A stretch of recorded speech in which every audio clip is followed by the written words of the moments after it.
So we're back to wild mode, and we're playing a tempo mage. Since the Ngoro expansion, the way we play mage has changed. Gunter mage, secrets mage, those mage builds have made people look at mage in a different way, which is why this mage, which is a bit of an old school mage, a tempo mage, is really good because people don't expect it. People don't expect Flamewaker. When's the last time you saw Flamewaker played against you on the wild mode ladder? I can't recall the last time I saw it. So this deck is really good because there are cards in this deck that people don't expect anymore from Mage. And of course you've got the Emperor in this deck, and with a handful of cheap spells which get discounted, you then get Antonidas value with those spells, or Flamewaker value with those spells. This deck is still very strong on the ladder. You just need a bit of a curve, you need some Mad Scientist value, and you need some Flamewaker value. If you get those things, you probably win. So, have a look at this situation. No Flamewaker needed. All you need is a buffed up Mana Wyrm and a handful of cheap spells, and yeah, it's pretty much enough to win the game, hands down. Yeah, who needs a Flamewaker? And Barnes is so much fun. Just seeing what you get, like another Mana Wyrm. So broken. There are lots of good Barnes targets in this deck. Everything from Mana Wyrms to Shredders to Emperor to Antonidas.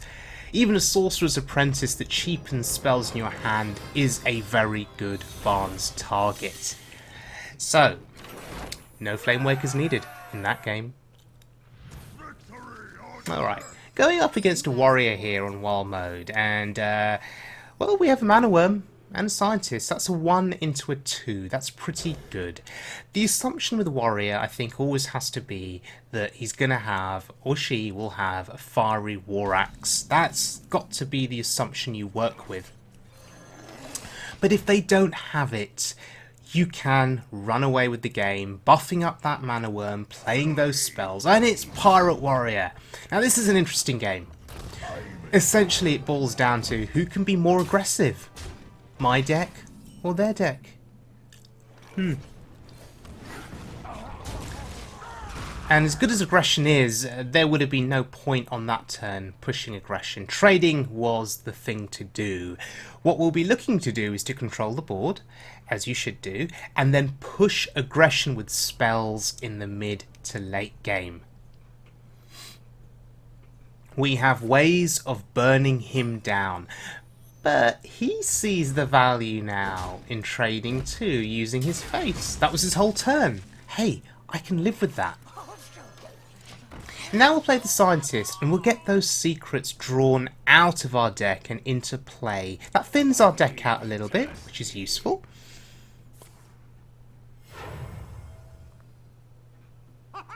Oh, there's a haha. Now, in theory, he should go face with that, yep, and then use the weapon to kill the Scientist. And it's Mana Bind. Okay.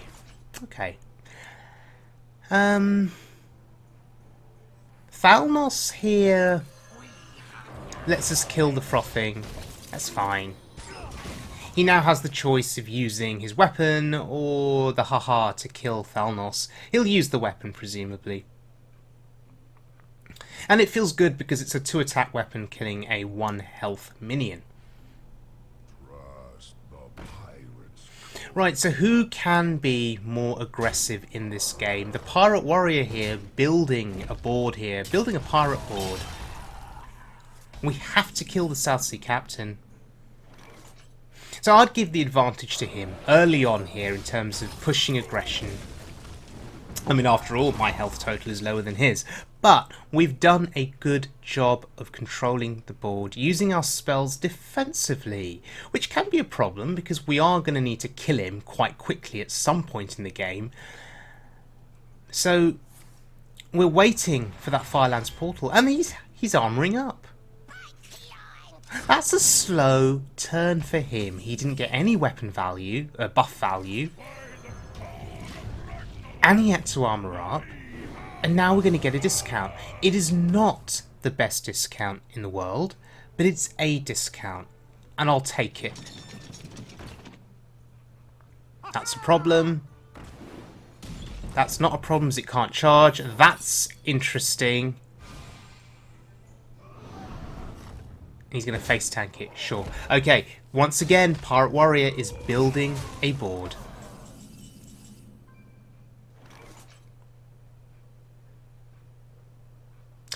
So, we have some options here. We can actually clear the board, which is pretty good. Fireland's Portal gives us a taunt. Looks like we win the game. Heroic Strike.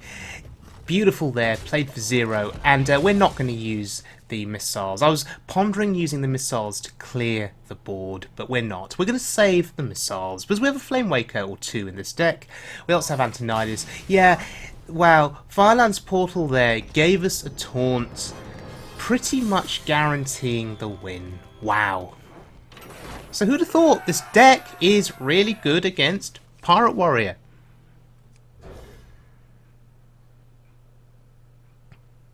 Okay, this is a game against a priest, and Dragon Priest is a possibility. There are different kinds of priest now. Silence Priest is also a possibility. Reno Priest with N'Zoth, Questing Priest.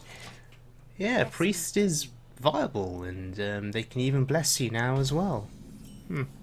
Okay, Mad Scientist is the clear play here, I think. I mean, we could search for a spell with the glyph, but playing the Scientist is good because we want to get it killed as soon as possible to get a secret out. Counterspell is sitting in our hand already. We'll want to think about the best time to use it. We could play it now. 3 cost. Use our mana efficiently. But this is better. Just getting a second Scientist body out on the board. We float 1 mana. It's fine, though. It's absolutely fine. Blackwing Technician. Wow. This really is old school Dragon Priest. Duplicates? Do we take it? Or do we take Greater Arcane Missiles? Duplicate could go very well with Antonidas. It could go very well with Flamewaker.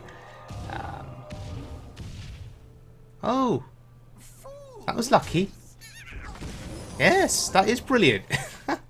Wow, so we get Mana Bind and Mirror Entity. Okay, let's see if we can confuse him with these secrets. Go on, play something big.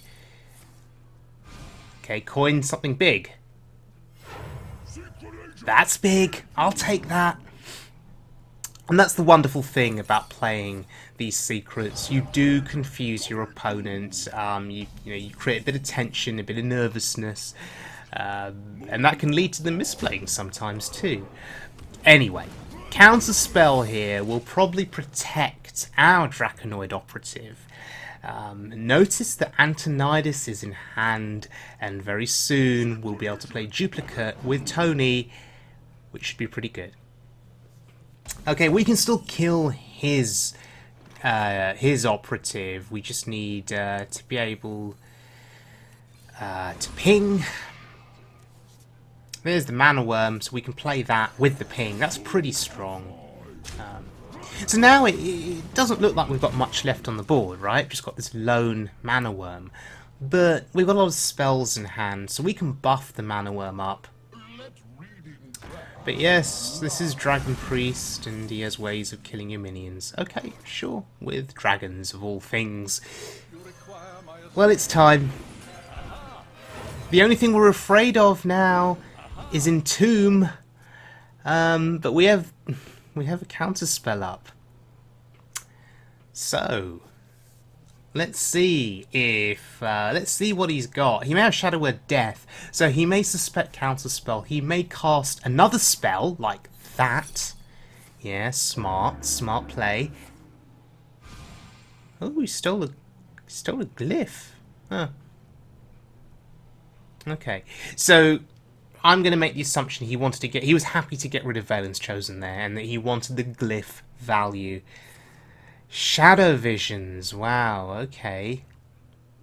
You're still going to cast Shadow Word Death? You don't have the mana. Is someone injured? No. Oh, that's a shame. Oh, he's trading. Oh, that's good. That tells me something. It says to me that maybe he can't kill Antonidas with the spell from hand, so he's just going to try and trade with minions. I want my Antonidas to die. I really do, because of duplicate. So for that reason, we're just going to keep Tony as the only body, the only minion on board. We want him to kill Tony, play right into that duplicate. And if he doesn't kill Antonidas, we're just going to fireball his face and win the game. And we've essentially will have unlimited fireballs. Okay, invest your Dragonfire Potion. And get absolutely wrecked. Yeah, Wyrm Rest Agent ain't going to do it. So, do we play a Tony? Or do we just throw fireballs? We have Thalnos in hand. That's worth noting. We can increase our spell power there. There's actually options here. This is not an easy turn. I could play an Antonidas, play a Missiles, get more fireballs. But this is fine. Just play stuff. Yeah, that's fine. 2 bodies on board, both of them in their own right are very threatening. And very soon, they'll be backed up by Antonidas. So next turn... Oh, okay, I was going to say next turn we could Antonidas and Fireball with 10 mana, but... nope, he's put a stop to that. So what do we do now? Do we just go for it? Do we just go for Tony? Or do we play the Mana Wyrm, the Thalnos, and the Fireball and control the board? Or go face? No, we control the board. I'm just being very defensive here. I'm just being very, very defensive. I'm even using... Now I'm being aggressive because I'm actually using the Arcane Missiles, which I would have wanted to have saved for Antonidas. So we're just playing a mixture of defensive plays with some aggressive plays, and we're setting up lethal with the other Fireball now. We're setting up lethal. What's he gonna do?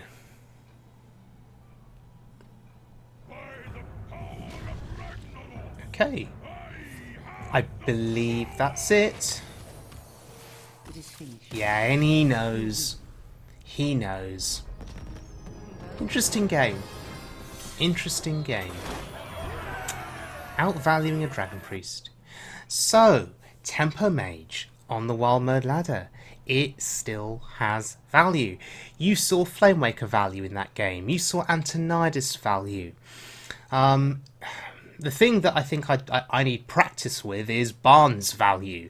I mean, look at the minions in this deck that Barnes can summon. You can get a Blood Mage Thalnos. You get a Mad Scientist. Those aren't too bad. Sorcerer's Apprentice is really good to get from Barnes if you can then play cheap spells on the same turn. Getting a Flamewaker is also brilliant if you can get some cheap spells comboed with it. Getting a Shredder is decent just because of the body that comes out of the Shredder's Death Rattle.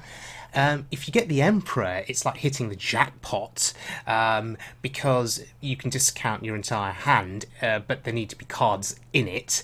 And getting Antonidas out of Barnes is it's like hitting the jackpot twice because you can hopefully play a cheap spell, and that's the first jackpot, and then you get a Fireball which you can play the following turn. That's the second jackpot because you've got to make the assumption that they'll remove Antonidas on the following turn.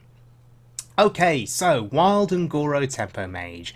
Give it a go on the ladder, see how it goes, tell me what you think. How does this deck compare against Gunter Mage or Pure Secrets Mage? Maybe that's something that I want to test out in the future. But thanks for joining me, everyone. If you enjoyed the video, please subscribe, and I'll see you all again very soon.